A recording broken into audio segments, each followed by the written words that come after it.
This is the third and final video in our series about working for the federal government. In the first video, we talked about why you should work for the federal government, and in the second video, we looked at how you go about it. In this video, we're going to talk about what to actually do once you get there, and how you can quickly advance in your career. The first thing we need to talk about are grades and steps. As you can see on the OPM website, each grade and step has a salary attached to it. When you're hired, you come in as a GS something, step 1. Every couple of years, you will automatically get a step increase so long as you have a good performance rating. These are basically raises. To get promoted, you'll need to get a grade increase. The first thing you'll want to find out is if your position has promotion potential. This is listed in the job posting, but you can always find it out from your friendly neighborhood HR specialist. If your position does have promotion potential, you're going to have an easier road. If it doesn't, you can still get promoted. It just means the position will need to be recompeted. In other words, you'll have to go through the application process again as if applying for the job for the first time. Mostly, however, like in a lot of industries, getting promoted within your current office is rare these days. Instead, you're going to want to look for that promotion at other agencies within your area and apply to them. I started at the Department of Justice in 2016 as a GS9. To get GS11, I had to go to DHS, and to get GS12, I had to go to USDA. And to get GS13 in 2020, I had to go to the Department of Commerce. Don't be afraid to look at your options. At the very least, you can use the threat of a new position as leverage within your current agency. So how do you actually get the promotion? Well, there are two major things working in your favor here. The biggest one is that the government standard for getting promoted is 1 year in the preceding grade. So if you've been a GS11 HR specialist for 1 year and have a positive performance rating, you qualify for an HR specialist at GS12.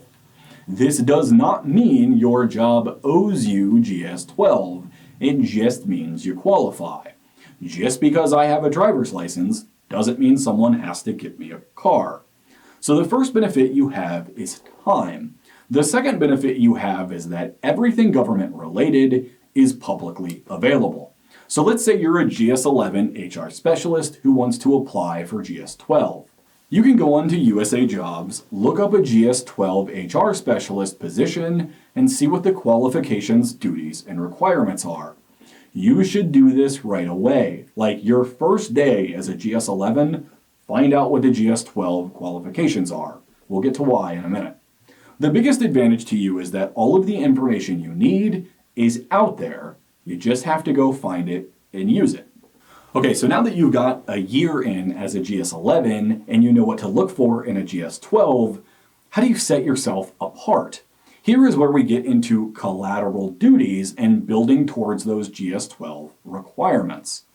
Once you are established in your position, handling all of your responsibilities well, and generally kicking butt, you need to go to your supervisor and let them know how much downtime you have.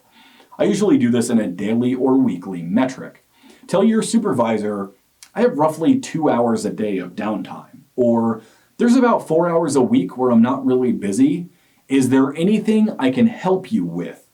You may have to do this a few times to get movement, but your supervisor will start assigning you more work. Now that may sound scary, but in my experience, the new work is minimal. More importantly, it will help you build out your resume. Remember those requirements? Let's say the next grade requires you to have budget experience, or experience giving presentations to leadership or anything else.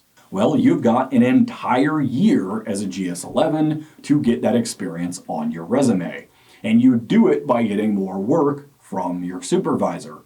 Don't be afraid to straight up tell them, I'm trying to get more budgetary experience, or I'd like to get more comfortable giving presentations. Your supervisor will be all the more grateful for it. You'll get better performance reviews, and you'll have a great resume when it comes time to apply to those future jobs. And that's really it. No magic trick, no special diet. You just need to burn a year in your current grade, keep a good performance rating, and build your resume while taking on collateral duties and apply to every position that you qualify for.